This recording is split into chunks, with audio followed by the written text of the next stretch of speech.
Welcome back. In the last videos, you built your first Ikigai map, and you've started to see where the four circles, what you love, what you're good at, what the world needs, and what you can be rewarded for, are strong and where they're thin. In video 7 of the Ikigai course, we will focus on one circle in particular, what you love. But I want to approach this in a much more precise and grounded way than just follow your passion. In this lesson, we're going to treat your joy, your sense of flow, and your energy as data. Not as fluffy luxuries, not as things you squeeze in when you've earned it, but as crucial signals about where your life wants to go. By the end of this video, you'll know exactly what to look for in your day-to-day experience. And you'll have a simple way to mine your own life for peak experience clues that can go straight onto your Ikigai map. Let's start by redefining joy. When I say joy, I don't mean constant happiness or some Instagram version of a perfect life. I'm talking about those moments where even if everything isn't ideal, something inside you feels switched on. You're present, you're engaged, you're not checking the clock every 30 seconds. You might feel this while you're working on a complex problem, while you're teaching someone, while you're writing, building, designing, helping, moving your body, or having a deep conversation. On the surface, it might look very ordinary, but on the inside, there's a different quality to that moment compared to most of your day. This is important. Joy isn't always loud. Sometimes it's a quiet satisfaction. Sometimes it's that feeling when you finally connect the dots or when you see someone else get it because of something you did. Other times it's that deep absorption where you realize you've been so focused you forgot about your phone, about time, about everything else. Those are the moments we're interested in, because those are the moments that point directly to the kind of work and life that will feel like home to you. The book calls this peak experience mining, looking back over your days and weeks to find the spots where you were fully alive and using them as clues. You don't need to wait for some huge, life-changing event. You can start with the smallest signals. To do that, we're going to use 3 simple categories: flow, energy, and curiosity. Let's talk about flow first. Flow is that experience where you're fully immersed in what you're doing. You're challenged, but not overwhelmed. You're using real skills. You're not bored, and you're not in a panic. You're in that sweet spot in between. You've probably felt flow at some point in your life. Maybe you were writing, practicing an instrument, playing a sport, coding, drawing, cooking, debugging a tough problem, or even organizing a messy space. Whatever it was, time behaved strangely. An hour felt like 15 minutes. When you came out of it, you realized you'd been totally focused without forcing yourself. Those flow moments are incredibly valuable data. They tell you something about the kind of tasks, environments, and challenges that fit you. Not every part of your life can be flow, of course, but if your days contain almost none of it, that's usually a sign that something is off. Next, energy. Energy is a bit different from flow. You can feel energized doing something even if you're not in full flow state. What we're looking for here are patterns in what gives you energy and what drains it. Think about the last week. Can you remember one moment, just one, where you felt a little spark? It might have been tiny. Maybe you were helping a colleague understand something. Maybe you were sketching out an idea. Maybe you were walking outside or catching up with a friend or troubleshooting a problem and suddenly felt more awake. Now contrast that with a moment where your energy dropped. Maybe you were in a certain kind of meeting. Maybe you were doing a particular task. Maybe you were around a specific kind of conflict. It doesn't matter what it was. The point is to start noticing the difference. Joy and energy are linked, but they're not identical. Sometimes something can be energizing but not really joyful, like an adrenaline spike during a crisis. Other times something can be quietly joyful but not high energy, like reading with a child or having a deep, slow conversation. Both are useful to notice. The third category is curiosity. Curiosity is when something catches your attention in a way you can't fully explain. You find yourself wanting to know more, to pull on a thread. You might start watching videos on a topic, reading articles, listening to people who do a certain type of work and thinking, I could listen to this for hours. Curiosity often shows up before you're good at something. It's like a gentle pull. You don't have to act on every curiosity in your life, but when you notice it consistently around certain topics or kinds of work, it can be a sign that something important is there for you. So how do we turn flow, energy, and curiosity into something practical? Here's a simple practice you can start, ideally tonight. For the next week or two, at the end of each day, take 5 minutes and answer 3 questions. First, what was one moment today when I felt even slightly energized, engaged, or more alive than usual? Describe what you were doing, who you were with, and what the situation was. Second, what was one moment today when I felt particularly drained, bored, or switched off? Again, describe the situation. Third, did anything spark my curiosity today? Did I stumble across a topic, a role, a problem, or a story that made me want to know more or lean in? You don't need long paragraphs. A few lines for each is enough. The key is to be specific. Instead of writing "meeting was bad," write "status meeting with no clear purpose, lots of small talk, very few decisions."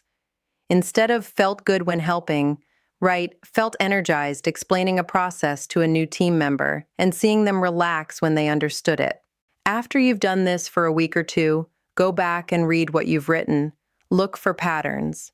You might notice that your energizing moments almost always involve teaching or explaining, or that they happen when you're working alone in focused time, or when you're collaborating with a small group, or when you're physically active, or when you're troubleshooting. You might also notice patterns in what drains you. Maybe it's unstructured group meetings. Maybe it's repetitive administrative tasks. Maybe it's dealing with certain kinds of conflict. These are just as important to know, because your Ikigai is not only about what you move toward, it's also about what you gradually move away from or reduce. As you spot these patterns, you can start adding them to your Ikigai map, especially in the "what I love" circle. For example, if your reflection shows that you feel energized when you're teaching small groups, you might add teaching, especially in small, interactive settings. If you see that you love solving messy problems and bringing order, write turning chaos into structure. If deep one-on-one conversations consistently show up as energizing, note that.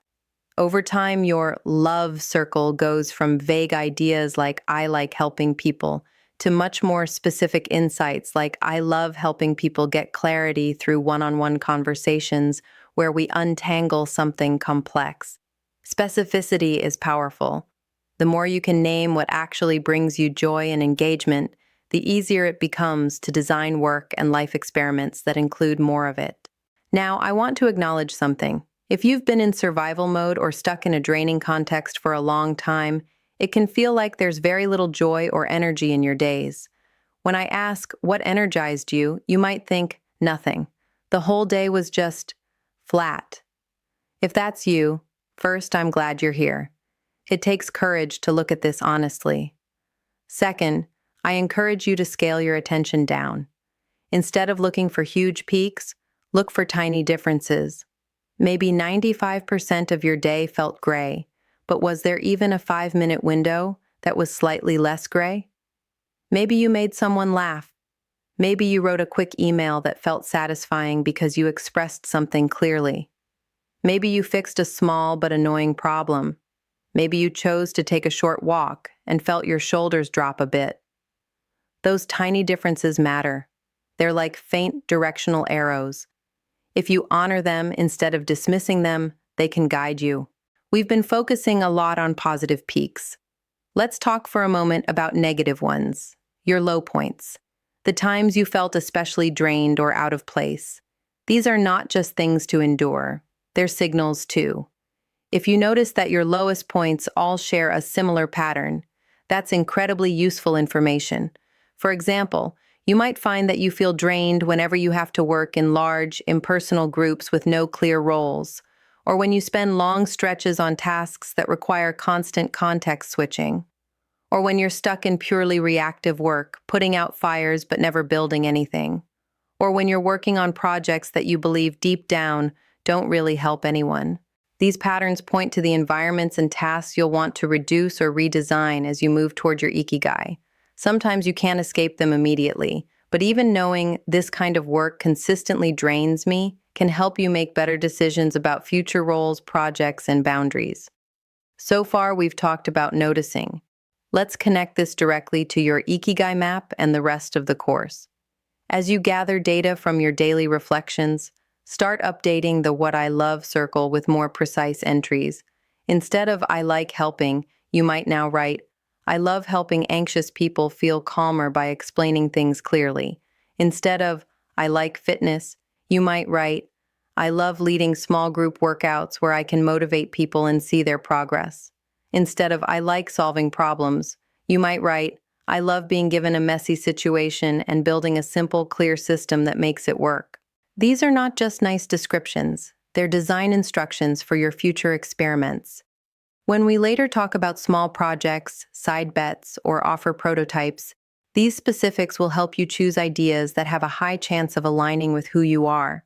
At the same time, you can keep a separate list of your energy leaks, the types of tasks and contexts that consistently drain you. You're not going to eliminate all of them overnight, but you can start to ask, where do I have some control to shift away from these, even a little bit? Sometimes that means a conversation with a manager. Sometimes it means renegotiating responsibilities. Sometimes it means setting personal boundaries about when and how you do certain things. All of this might sound simple, and it is, but very few people actually do it. They might complain about being tired, but they never turn their experience into data they can work with. You're doing something different. You're treating your inner life with the same seriousness you might give to an important project or client. Before we wrap up this video, I want to add one more layer, looking backward, not just at the last week, but across your life. In addition to your daily reflections, set aside some time to think about 3 to 5 peak moments from your past where you felt especially alive, proud, or deeply engaged. These could be from childhood, school, early jobs, side projects, volunteer roles, anything. For each moment, ask yourself, what exactly was I doing? Who was I with? Or who was I doing this for? What skills or qualities was I using? What about that moment made it feel so good? You might remember leading a group project, performing on stage, mentoring someone, building something tangible, solving a tough problem, or organizing an event. As you unpack those memories, you'll notice themes. Those themes are often deeply connected to your Ikigai, even if you push them aside for years. Sometimes your life has been pointing at your Ikigai for a very long time. You just didn't have the words or the permission to pay attention. So your homework after this video is twofold. First, start the daily reflection practice. One energizing moment, one draining moment, and one curiosity each day, even if they're tiny. Do this for at least a week and then look for patterns. Second, choose 3 to 5 peak experiences from your past and unpack them the way we just described. Add any themes or patterns you see to your Ikigai map. In the next video, we'll build on this by giving you better language to describe what you're noticing. We'll explore how expanding your inner vocabulary, having more precise words for your states, your preferences, and your experiences can dramatically sharpen your self-awareness. When you can name things more clearly, you can design your life more intentionally. For now, remember this: your joy is not trivial. Your engagement is not optional. They are signals. Listening to them is not selfish. It's how you find the work in life that allow you to contribute at your best. You're not chasing some fantasy of constant happiness. You're learning to recognize where you come alive. And that's one of the most practical things you can do on this Ikigai journey. I'll see you in the next video.